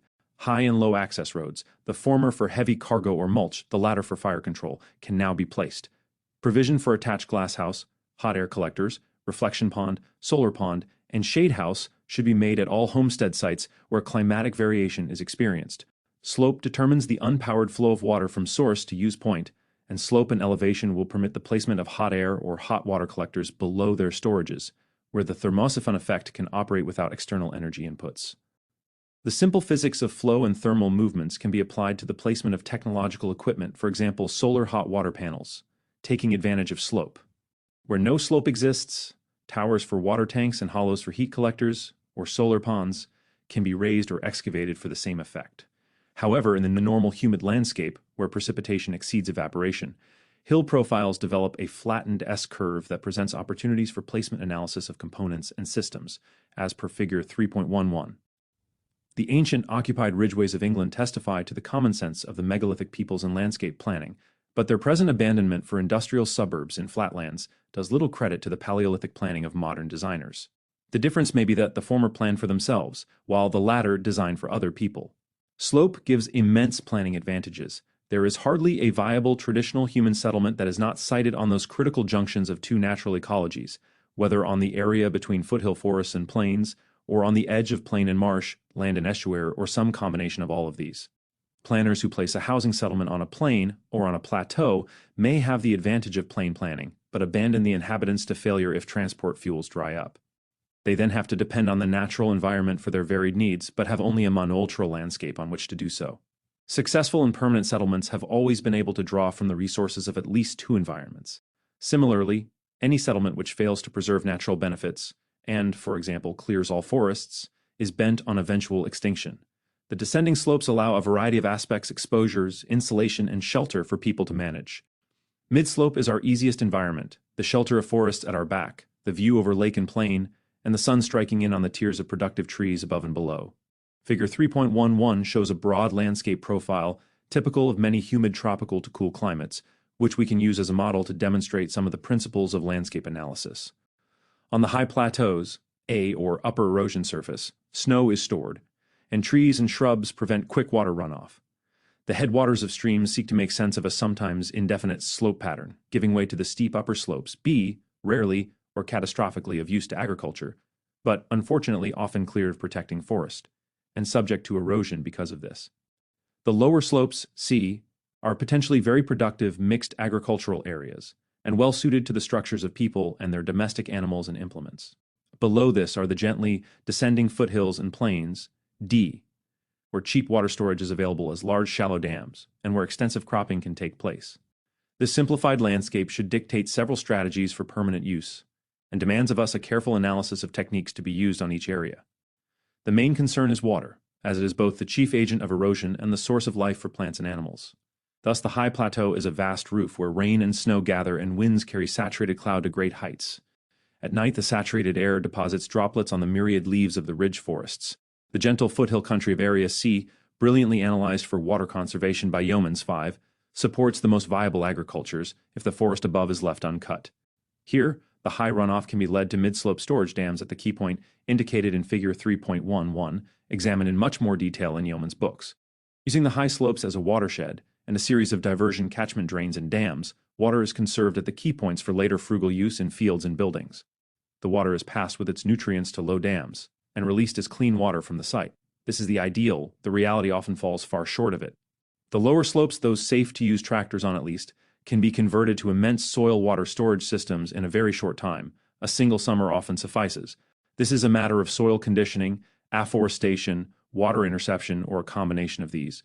The plains of Area D are the most open to wind erosion and the most resistant to water erosion. However, it is here that great damage can occur by salting. Red and dusty rains and plagues of locusts are a result of the delinquent use of the plow, heavy machinery, and clean tillage of these flattish lands, together with the removal of trees and hedgerows and the conversion of the plains to monocultures of extensive grazing and grain cropping. It is on the plains areas that water is most cheaply stored, in soil and in large surface dams, where no tillage crops, copses, and hedgerows are desperately needed. This is where broad-scale revolutions in technique can be implemented to improve soil health, reduce wind and water losses, and produce healthy foods. The forests on the high slopes, coupled with the thermal belt Geiger of the house site, make a remarkable difference to mid-slope climate and soil temperatures. Image description, figure 3.11, broad humid landscape profile, slope analysis, and site planning in relation to aspects largely decide the placement of access, water supply, forests, and cropland. Here we supply such analysis to a cool, humid region. We see an image of a cross-section of a slope that goes from the top left to the lower right. At the top left, there is a high dam that contains water and a label above it that says cool, cold, frost pocket. We then see a structure. This is all section A of the slope, the balds, high meadow, and ridge forest. Moving into section B, this is the slopes with a greater angle than 18 degrees to be forested. We see a forested section with the cold night air coming down through the forest. Ridge forest for condensation and soil stability. So at this highest elevation, we see the night condensation of mists coming down through the forest. Moving now to the point of inflection, the nick point or the key point. This is where the slope moves from convex to concave, and we see right at that point a ditch that's been dug into the hill with a mound to the right side of it, and then a gentle slope afterward. This is the highest practical diversion drains and dams. Best site for the house is in this section, section C. There's a clump of productive forest to the right of that in the beginning section of D on the gentlest part of the slope. And it says earliest growth and best climate, water use plants, winter frost line, right below the house. Settling into the bottom of the slope, a low dam. And the section D is irrigated lands, low slopes and stable soils, cheap water storage, and fields. Anyone who doubts this should walk towards an uphill forest on a frosty night and measure or experience the warm down, draft from high forests. If these are above zones 1 and 2, they present little or no fire danger. Their other functions of erosion control and water retention are well attested. Downslope, reflection from dams, adds to the warmth. Solar collectors placed here transmit heat as air or water circulating by thermosiphony alone and assist house, glasshouse, or garden to function more efficiently. Even very slight slopes of 150 function to collect water and heat if well used in the design. The easy, rounded ridges of non-eroded lower slopes and their foothill pediments are a prime site for settlement. They allow filtration of wastes, inseparable from large populations, through lowland forest and lake, and the conversion of these wastes into useful timber, trees, fruits, and aquatic life. If zone and sector are imposed in plan, sun angle and landscape slope are assessed in elevation. These determine the following placements. Sun angle describes the arc of the sun during summer and winter months, and so decides eve and sill placement of windows, areas of shade, and reflection or absorption angles of surfaces. Also, in every situation, even hot deserts, some part of the system should be left open to the sun for its energy potential. Aspect describes the orientation of the slope. A slope facing the sun will receive considerably more direct solar radiation than a slope facing the shade side. South in the southern hemisphere, north in the northern. The shaded side of hills may delay thaw and thus moderate frost effects in vegetation. In mid-latitudes, we seek the sunny aspect of slopes to achieve maximum sunlight absorption for our settlements and gardens. The final act in site planning is to orient all buildings and structures or constructs correctly, to face sky, the sun, or the wind systems they refer to, or to shelter them from detrimental factors, for example, cold winter winds or late afternoon sun. In summary, if the elements of the design are carefully zoned, the sector is well analyzed, the sun angle and slope benefits maximized for use, and the constructed environment oriented to function, then a better ground design results than most that now exist. As I reassure all would-be permaculture designers, you can do no worse than those prior designs you see about you, and by following the essentially simple outline above, you may well do much better. Incredible as it seems, these essential factors are the most frequently overlooked or ignored by designers to the present day, and retrofit is then the only remedy for ineffective design. Zoning of information and ethics. In this book, I am concentrating on people and their place in nature. Not to do so is to ignore the most destructive influence on all ecologies, the unthinking appetite of people, appetite for energy, newspaper, wrappings, art, and recreation. We can think of our zones, in other than product terms and management, as a gradation between an ecosystem, the home garden, managed primarily for people, and the wilderness, where all things have their right to exist, and we are only supplicants or visitors. Only excessive energy, human or fuel, enables us to assert dominance over distant resources. When we speak of dominance, we really mean destruction. What is proposed herein is that we have no right, nor any ethical justification, for clearing land or using wilderness while we tread over lawns, create erosion, and use land inefficiently. Our responsibility is to put our house in order. Should we do so, there will never be any need to destroy wilderness. Indeed, most farmers can become stewards of forest and wildlife, as they will have to become in any downturn in the energy economy. Unethical energy use is what is destroying distant resources for short-term use. Our zones, then, represent zones of destruction, information, available energy, and human dependency. The ecologist with large lawns or no food garden is as hypocritical as the environmentalist drinking from an aluminium beer can and buying newspapers to read of destructive exploits. Both occupations exploit wilderness and people. In Zone 1, we are information developers. We tend species selected by and dependent on mankind. All animal species tend their home gardens, and an interdependency arises that is not greatly different from the parasite-prey dependency. In Zone 2, already nature is making our situation more complex, and we start to learn from species other than our people-dependent selections.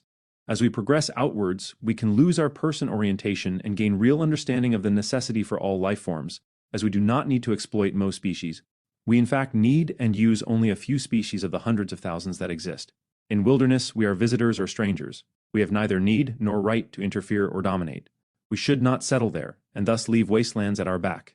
In wilderness, we may learn lessons basic to good design, but we cannot improve on the information already available there. In wilderness, we learn of our little part in the scheme of all things. Understandings. 1.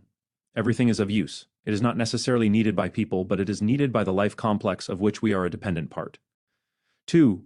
We cannot order complex functions. They must evolve of themselves. 3. We cannot know a fraction of what exists. We will always be a minor part of the total information system. Thus, we are teachers only in our home gardens and learners elsewhere. Nowhere do we create. Everything we depend on we have evolved from what is already created, and that includes ourselves. Thoughtful people, those who get recreation from trying to understand, need wilderness as schools need teachers. Should we lose the wilderness or suffer it to be destroyed, we will be recycled for more appropriate life in any number of ways, some very painful and protracted. We can also state our first error thesis here. Such errors, once made, lead us into increasing problems. Type 1 error. When we settle into wilderness, we are in conflict with so many life forms that we have to destroy them to exist. Keep out of the bush. It is already in good order. 3.1. One incremental design. Almost all engineering design is based on small changes to existing designs until some ultimate limit in efficiency or performance is reached. The whole process can take centuries, and the end result can be mass-produced if necessary. Kevin Lynch, 1982, in his book Site Planning, writes of site designing by incremental adaptation of already existing designs, designed by following physical systems that have been shown to work. He believes the best site planning of the past to be a result of this process, and that it in fact works very well unless some external and important condition, for example market or land ownership, changes. He maintains that this fine-tuning of successful design for a specific climate and purpose can be totally inappropriate if transferred out of culture, climate, or if applied to a different purpose. It is, however, the most successful way to proceed after selective placement and energy conservation is paid sufficient attention. Known effective design units and specifications, whether of roads, culverts, houses, garden beds, or technologies, have been subjected to long tests and have evolved from trials or prototypes to working and reliable standards. Even if old-fashioned, like overshot water wheels, They may yet represent a simplicity and an efficiency hard to beat without a considerable increase in expense and complexity. Such continual adaptation is the basis of feedback in systems undergoing establishment, where we make additions or changes to houses or plant systems. It is not the way, however, to satisfy the demands of a complex system, which, like a private home and garden, has to satisfy a complex set of priorities. Nor does it cope with changing futures, new information, and sets of values, or simply self-reliance and self-governance. 3.1. 2. Summary of design methods. To sum up, in whole farm planning and in report writing, outlining areas of like soil, slope, or drainage will suggest sensible crops, treatments, fence lines, and land use generally. If we accept what is there, ethical land use dictates conservative and appropriate usage. But, as may happen, if someone is determined to raise wheat on all that land regardless of variations, they can probably do so only if they command enough energy or resources. I am sure we can grow bananas in Antarctica if we are prepared to spend enough money, or can persuade penguins to heat a glasshouse. Insofar as we enter into village design, we may have financial and space constraints on upper or lower sizes, a break-even point, and an optimum number of houses per unit area. However, if we neglect a foray into the social effects of settlement size and into the needful local functions related to settlement size, we may be designing for human misery, the underservicing of needs, and even for such sociopathologies as riot and crime. Such designs may be economic, in cash terms, efficient for one use only, and totally inhuman, but they are built every day. For example, it was found that rats subjected to breathing in the same airstream of their fellows experienced severe instability, physiological stress, and consequent pathologies akin to crowding stress. This is called the Bruce effect after the experimenter who discovered it, and this effect may apply equally well to people. Yet in almost all cities, one can see people crammed into 16 to 40-story office buildings with no opening windows and only a single airstream. Site designing needs not a specialist approach, but rather a multidisciplinary and biosocial approach that takes into account the effects the environment has on its intended occupants. Perhaps if we assembled all our considerable, diverse, and effective knowledge of both the parts and the whole order of design into a type of computer search or game-playing program, we might advance the whole design process as a realm of continuing and additive human knowledge, available to everyone. Such programs could deal with a great deal of the fussy detail that now slows design from plant list specifications to home construction details, leaving the designer with those imponderables about the processes observed on the land, the likely trends of future societies, future needs, and a measure of human satisfaction. In elaborating just some of the basic approaches to design, without including specialist solutions, I want to stress that all the approaches outlined are not only useful, but necessary.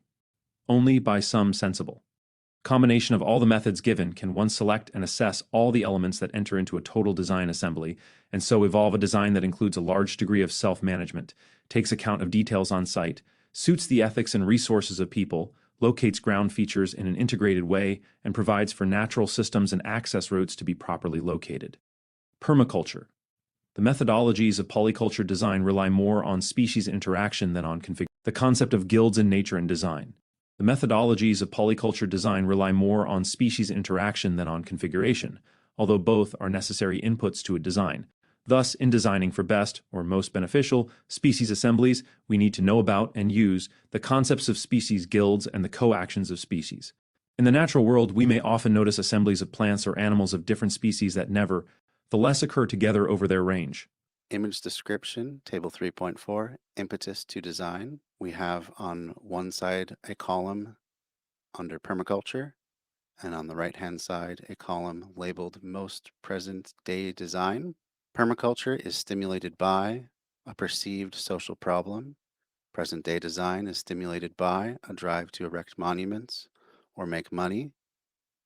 Permaculture is subject to values of energy conservation, self-reliance, and harmonious human occupancy.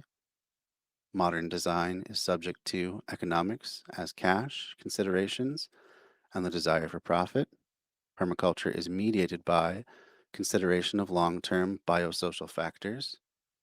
Modern day design is mediated by purely functional values for short-term cost and material factors. Permaculture is achieved by research and consultation with clients or assisting people to gain an education in design. Modern day design is achieved by external funding, little consultation, little client/people education.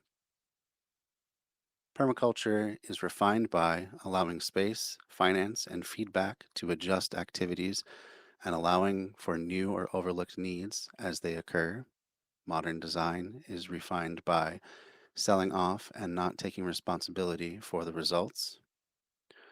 Permaculture leads to a dynamic and healthy area inhabited by people with the power and understanding to make necessary changes.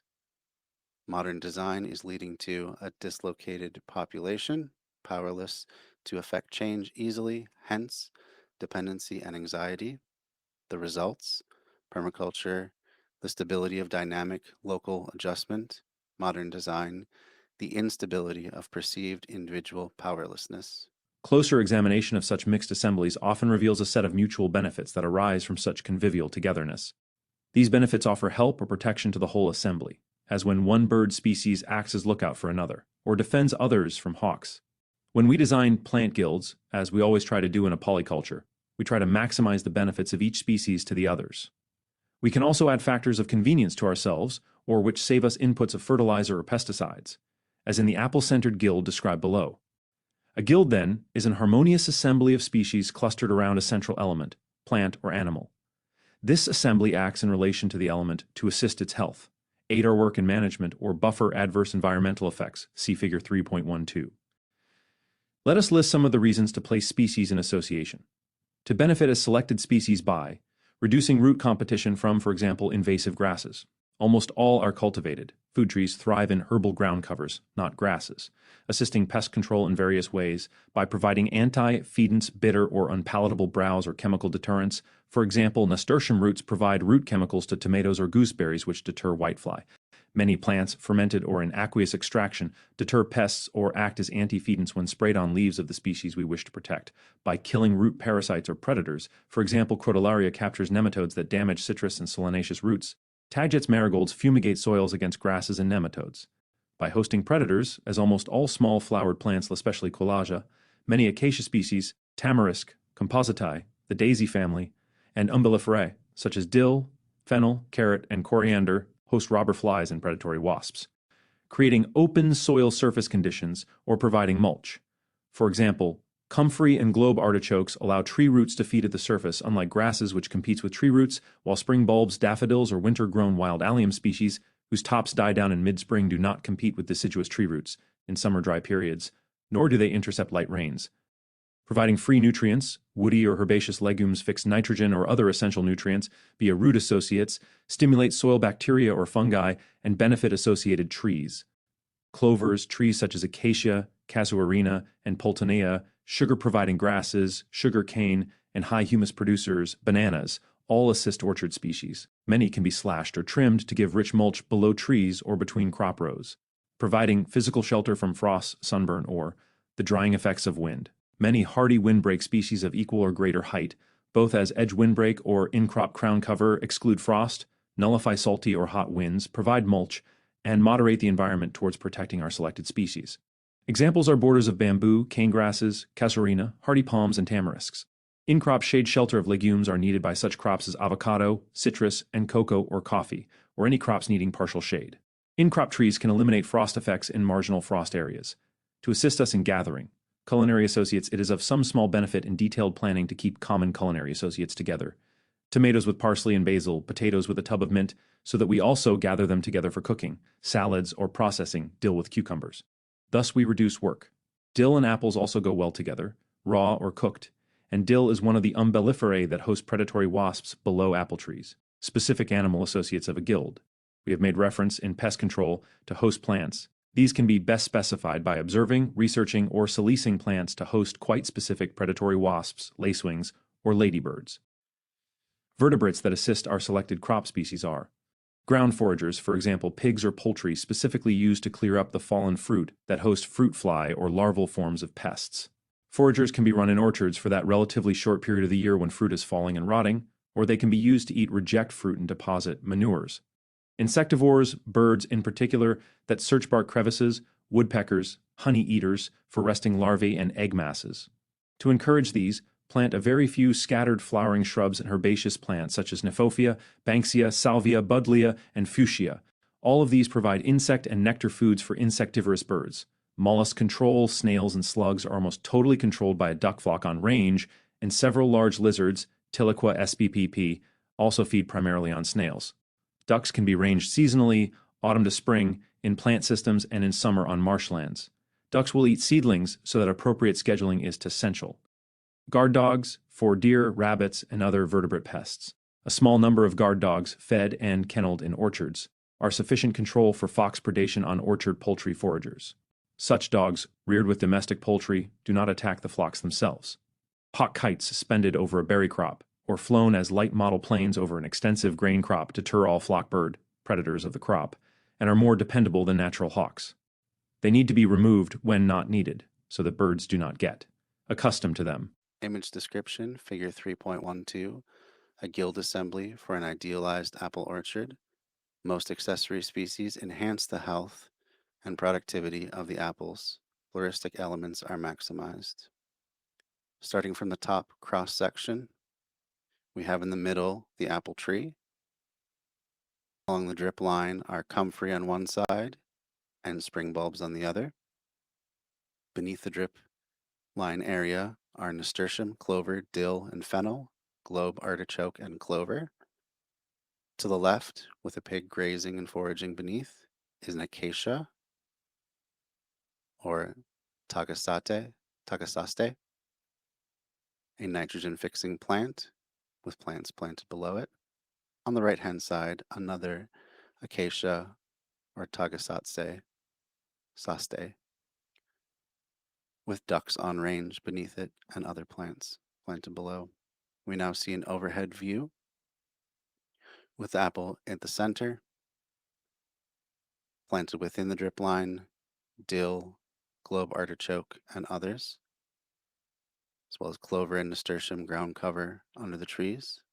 Along the drip line, small fruits, lavender, rue, intercrop of vegetables between the apple tree guild and the other guilds. Supporting the apple tree guild are the tree legumes, acacia, a tree legume. These are just part of the total guilds. Every designer and every gardener can plan such guilds for specific target species, specific pests and weed control, and specific garden beds or orchards. Analytic approach towards selecting a guild. A guild of plants and animals is defined here as a species assembly that provides many benefits for resource production and self-management, more yields, but lower inputs. In general, the interactions between plant and animal species are thus. Most species get along fine. This is obvious from a study of any complex home garden or botanical garden. Perhaps 80% of all plant species can mingle without ill effect. Some species greatly assist others in one or other of many ways. Positive benefits arise from placing such species together where they can interact, 10 to 15% of all species. A minority of species show antagonistic behavior towards one or more other species. This in itself can be a benefit, as in the case of biological pest control, or a nuisance, as in the case of rampancy or persistent weeds or pests. Perhaps as few as % of all species act in this way. Now, to give the above classes of interaction a more useful analytic structure, we will allot symbols as follows. Plus, this is used to indicate a beneficial result of interaction, with a yield above that of some base level, judged from a monoculture or control crop of the species. O, this is used to indicate no change as a result of interaction, on the same basis. This is used to indicate a reduction in yield or vigor as a result of interaction with another species. Thus, for two useful species, each selected for a useful product, we have the simple tabulation of table 3.5, which gives us all possible interactions. The array is such that only 3 interactions benefit us, 3 are neutral, and 3 are antagonistic in effect. By grouping scores, we can analyze for beneficial effects in our interaction table and act on these. However, because of the vagaries of weather in any given year, many times a peasant farmer may accept a plus effect just to ensure that he at least gets a crop, even if it is of the losing species. It is always safer to mix or complicate crop than to pin hopes on a single main crop. In fact, be guided by analyses but study reality, one that restrains, impedes, compels, or even coerces another object. Interaction implies reciprocal action, two things acting on each other. This is an important distinction. A final category is inaction, or an absence of any detectable action. We cannot at this point guess which state applies, but when we put two species together, there are these possibilities. One acts on the other, co-action or unilateral action. Both act on each other, interaction or mutual action, and neither act, inaction, or neutrality. Image description, table 3.5. Interaction matrix of two species, plant or animal. We see along the top row species A, and the left-hand column species B, and then a matrix of the various possible interactions. It would seem probable that in the case of plus plus and, we have mutual action or interaction. In the case of 0, 0, plus 0, 0 plus, plus, plus, one only needs to be acting, a form of coaction. In the case of neither acts, no effects appear, and both are inactive insofar as our measures can detect. We need to observe and perhaps analyze each case, but it does seem probable that such states of action apply. Some such states can be named and examples given, for instance. A. Mutual action states. Plus plus, this is called symbiosis, and is common both in nature and in society. It is a win-win situation ideally suited to guild development. An example is the mycorrhizal associates of higher plants, where mutualism or fair trade occurs between a plant and its root associate. Haskell, 1970, has coined the word synechrosis, the Science Teacher 37-9 supplement, and it is obviously uncommon. War is our best example of a lose-lose situation, but there are also battles between plants for light, nutrients, and space. There are forms of chemical warfare in both plants and animals. B. Single action states. Haskell calls this amensalism. It hurts the actor, not the other. A butterfly attacking a rhinoceros would fit, or a wasp parasite glued to a tree it attacks, as is the case with some pine trees and Cyrex wasps. Called allonomy by Haskell, it leaves the actor unaffected but hurts the other. For example, a walnut tree beside an apple tree yields well, but the juglone secreted by its roots act to kill or weaken the apple. In the same way, grasses act to weaken most deciduous fruit trees. Plus termed commensalism. Even though the actor benefits, the other remains unaffected. For example, an epiphyte attached to a sturdy tree, such as vanilla on a coconut trunk. O+, called allotrophy by Haskell. The actor is unaffected, the other benefits. Examples are a teacher and student relationship, or a charity where one hands on surplus goods to another person less fortunate. Plus, called parasitism, the actor benefits, the other loses if the actor is the parasite. All pathogens and parasites tend to weaken or take from the host. Plus self-sacrifice, the actor loses. This is the reverse of parasitism, and a better word might be self-deprivation to help others. This is often seen in nature, mostly as individuals helping members of the same family or species. Medals are awarded for this in human society, and we call it selflessness or even heroics. Neither one acts. No one is hurt, no one wins. Neutrality pacts may achieve this result in society, or we observe it commonly in nature. There are critical areas in nature, water holes, salt licks, grooming stations, where antagonistic species agree on neutrality. In fact, many plant species appear to be basically neutral in behavior. Such analyses suit two species interactions, but where we depart in the design system from nature. Image description, table 3.6, interaction matrix of two different species.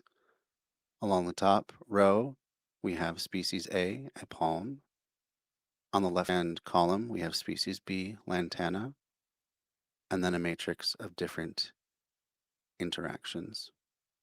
The caption reads, in order of benefit, increases in palms, less increase or decreases in lantana. Is that we may value in the sense of obtaining a yield from only one of these species.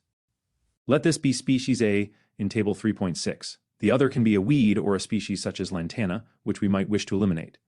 In this case, we can set up a matrix as diagrammed in table 3.6. This is a very necessary type of analysis for selecting useful plants that will eliminate or weaken an unwanted weed species.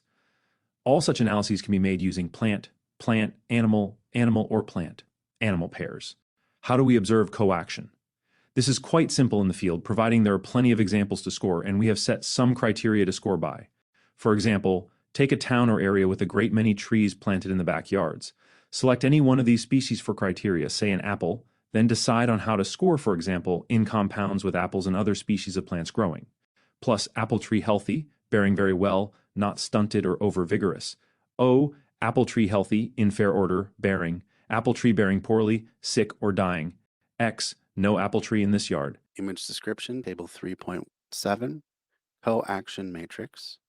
Along the top row, we have apple score. On the left-hand column, we have other trees near or in the yard. Below it, walnuts. Below that, mulberry.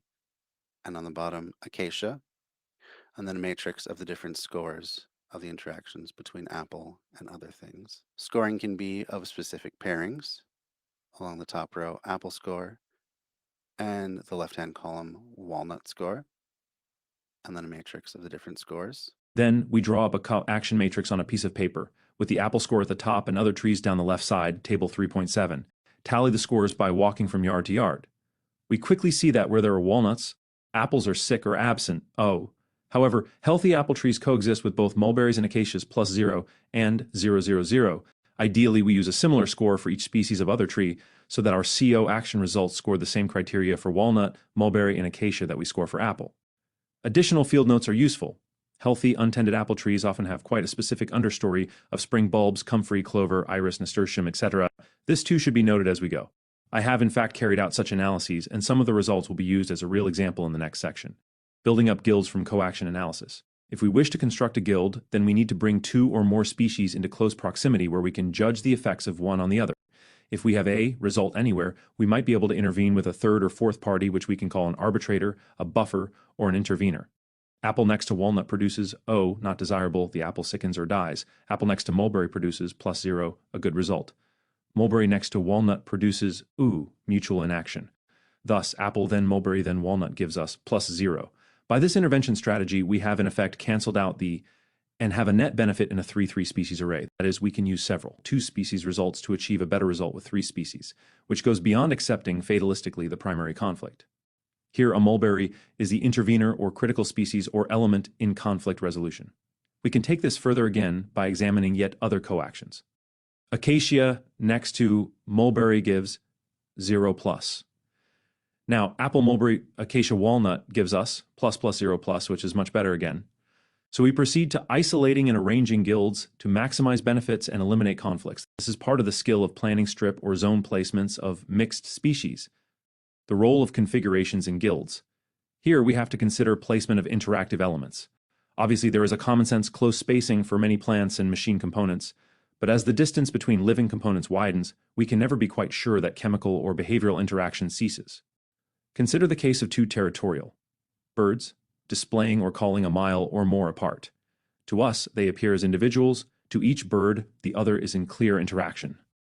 There is distant interaction too, via pollen or spores in plants, and perhaps even by gaseous or chemical messengers. This is certainly true of some mammals, so that effects of one on the other can be passed on by a sense of smell, even though they are not nearby at that time, for example, urine marking territory. The great whales may well be communicating by sound around the whole globe. Configuration in planning a guild with intervening species between hostile species comes in assessing the distance across the interaction boundary that the effect takes place, and in then arranging the guild species to obtain a maximum of ++, 0+, or +0 effects. For example, we find A++, condition with legume, grain or fruit tree legume interplants. We know that the effect for grains extends from 1.52 meters into the crop.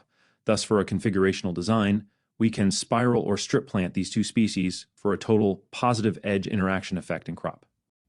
Such careful guild analyses and configurations are the basis of species planning in permaculture. For more critical geometric analyses, see such texts as Rolf Leary's Interaction Geometry and Ecological Perspective, USDA Forest Service, General Technical Report, NC 22, 1976. This text has a useful reference list and is issued by the North Central Forest Experimental Station, Fulwell Ave, St. Paul, MN 55108, USA, 3.14. Succession, evolution of a system. Nature shows us that a sequence of processes arise in the establishment of new systems on such devastated landscapes as basalt flows and ice-planed or flood-swept sites. The first living components are hardy pioneer species, which establish on these damaged or impoverished environments. Thus we see weeds, thistles, lantana occupying overgrazed, eroded, or fired areas. These pioneer species assist the area by stabilizing water flow in the landscape, and later they give shelter, provide mulch, or improve soil quality for their successors, the longer-term forest or tree crop species. To enable a cultivated system to evolve towards a long-term stable state, we can construct a system of mixed tree, shrub, and vegetable crop, utilizing livestock to act as foragers, and carefully planning the succession of plants and animals so that we receive short, medium, and long-term benefits. For example, a forest will yield first coppice, then pole timbers, and eventually honey, fruit, nuts, bark, and plank timber as it evolves from a pioneer and young or crowded plantation to a well-spaced mature stand over a period of 15 to 50 years. Unlike the processes of nature, however, we can place most of the elements of such a succession in one planting. So the pioneers, ground covers, understory species, tree legumes, herbage crop, mulch species, the long-term windbreak, and the tree crop are all set out at once. So many species and individuals of each species are needed to do this that it is usually necessary to first create a small plant nursery to supply the 4,000 to 8,000 plants that can be placed on a hectare. While these are growing in their pots, we can fence and prepare the soil and then plant them out to a carefully designed long-term plan. Where this approach is used, as it has been by many permaculturalists on their properties, quite remarkable changes occur over 2 to 3 years. Mulch is produced on site for the long-term crop, while weed competition, wind, and frost effects are nullified or moderated. Cropping can be continuous as the annuals or herbaceous perennials effectively control unwanted grasses and weed species. For instance, radish or turnip planted with tree seedlings control grasses until the small tree provides its own grass control by shading. Figure 3.1. 3 gives an indication of how a system can accept different species of plants and of animal browsers as it evolves. 3.15. The establishment and maintenance of systems. Every design is an assembly of components. The first priority is to locate and cost those components. Where our resources are few, we look closely at the site itself, thinking of everything as a potential resource: clay, rock, weeds, animals, insects. We can think of labor, skill, time, cash, and site resources as our interchangeable energies. What we lack in one we can make up for by exchange for another, for example, clothes making in exchange for roof tiles. The best source of seed and plants is always neighbors, public nurseries, or forestry departments. From the early planting stages, it pays to collect seed, pots, and hardy cuttings for the site, just as it pays to forage for secondhand bricks, wood, and roofing. The planning stage is critical. As we draw up plans, we need to take the evolution in stages, to break up the job into easily achieved parts, and to place components in these parts that will be needed early in development: access ways, shelter, plant nursery, water supply, perhaps an energy source. Thus, we design, assess resources, locate components, decide priorities, and place critical systems. Because impulsive sidetracks are usually expensive, it is best to fully plan the site and its development, changing plans and designs only if the site and subsequent information forces us to do so. On a rural, and sometimes urban, site, fencing or hedgerow, soil rehabilitation by mulch, or loosening by tools, erosion control, and water supply are the essential precursors to successful plant establishment. For we can waste time and money putting out scattered plants in compacted, impractical, and dry sites. Any soil shaping for roads, dams, swales, terraces, or paths needs to be finalized before planting commences. For priority and location, we need to first attend to Zone 1 and Zone 2. These support the household and save the most expense. What is perhaps of greatest importance, and cannot be too highly stressed, is the need to develop very compact systems. In the Philippines, people are encouraged to plant 4 square meters of vegetables, a tiny plot, and from this garden they get 40 to 60% of their food. We can all make a very good 4 meters square garden, where we may fail to do so in square meters. Similarly, we plant and care for 10 critical trees for oils, citrus, nuts, and storable fruit. We can take good care of these, whereas if we plant 100 or 1,000, we can lose up to 60% of the trees from lack of site preparation and care. Thus, 10 trees and 4 meters square, well protected, manured, and watered, will start the Zone 1 system. Starting with a nucleus and expanding outwards is the most successful, morale-building, and easily achieved way to proceed. Broad-scale systems have broad-scale losses and inefficiencies. As I have made every possible mistake in my long life, the advice above is based on real-life experience. To sum up, set priorities based on economic reality, locate and trade for components locally or cheaply, develop a nucleus completely, expand on information area using species proved to be suited to site. Precisely the same sort of planning, nucleus development, applies to any system of erosion control, rehabilitation of wildlife or plants, writing books, and creating nations. Break up the job into small, easily achieved basic stages and complete these one at a time. Never draw up long lists of tasks, just the next stage. It is only in the design phase that we plan the system as a whole, so that our smaller nucleus plans are always in relation to a larger plan. Instead of leaping towards some imaginary endpoint, we need to prepare the groundwork, to make modest trials, and to evolve from small beginnings. A process of constant transition from the present to the future state is an inevitable process, modest in its local effect and impressive only if widespread. Thus, we seek first to gain a foothold, next to stabilize a small area, then to develop self-reliance, and only after this is achieved to look for exportable yields or commercial gain. Even in a commercial planting, it is wise to restrict the total commercial species to 3 to 10 reliable plants and trees, so that easier harvesting and marketing is achievable, although the home garden and orchard can maintain far greater diversity of from 25 to 75 species or more. Image description, figure 3.13, evolution in a design system. Pioneer species prepare for long-term evolution to stable and productive system, over a period from 5 to 15 years. A. System establishment. The area is fenced and a complex of species planted and protected from grazers by fencing and tree guards. Ponds are established.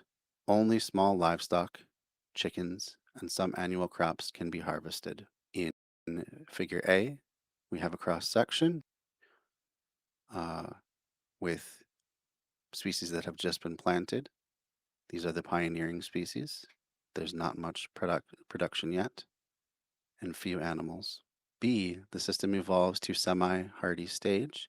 Geese, fish, and shellfish are introduced, and crops include some aquatic plant species.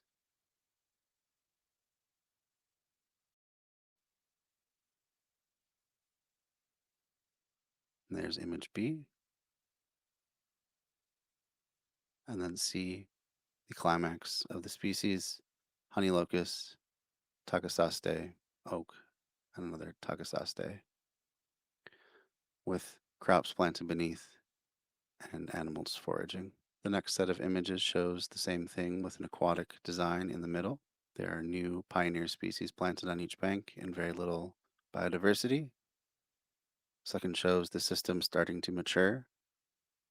More plants have been introduced. The small trees are now growing into medium-sized. There's ducks in the pond, and the system provides forage, firewood, aquatic, and animal products. Larger foragers, sheep and pigs, can be grown seasonally.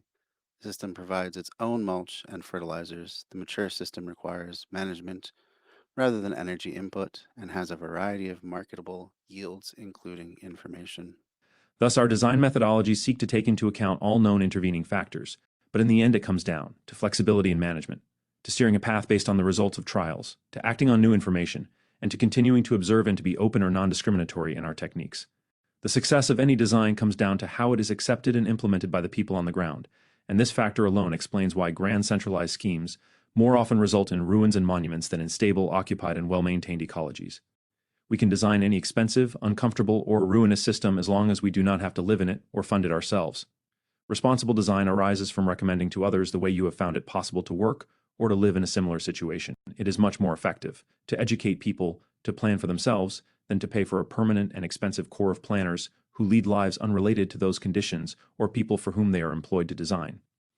General practical procedures in property design. Except for the complex subject of village design, a property design from 1/4 to 50 hectares needs firstly a clear assessment of client or occupier needs and stated aims or ideas from all potential occupiers, including children. A clear idea of the financial and skill resources of occupants is necessary so that the plan can be financially viable.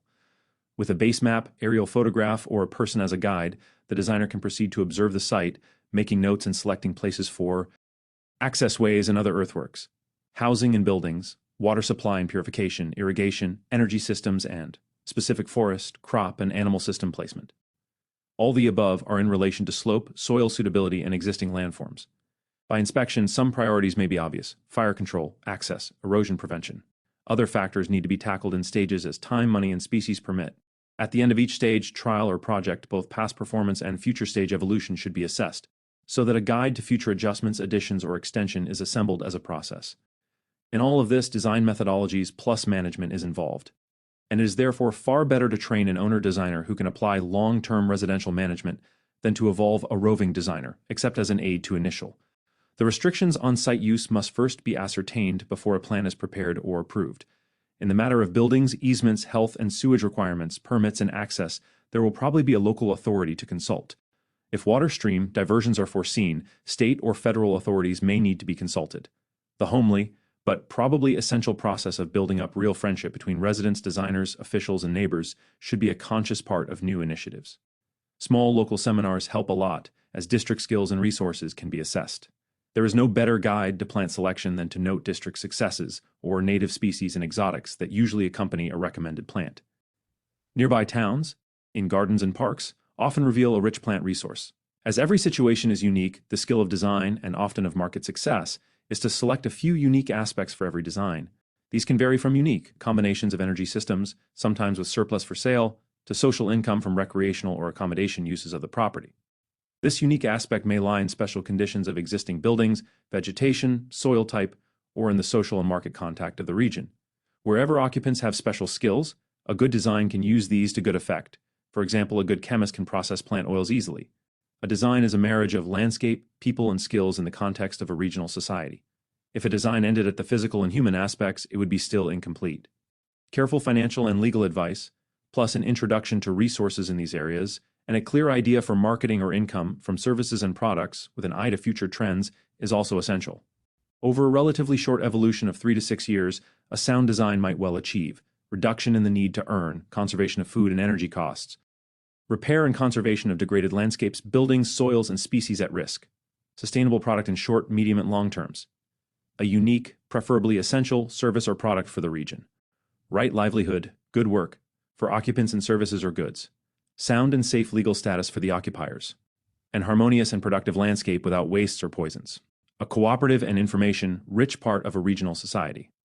These then, or factors allied to them, are the test of good design over the long term. For many regions, a designer or occupant can provide species as nursery, resources as education, services as food processing or lease, or simply an example of sustainable future occupations. Pioneer designers in a region should seek to capitalize on that pioneer aspect and provide. 3.1. 7 Principle Summary.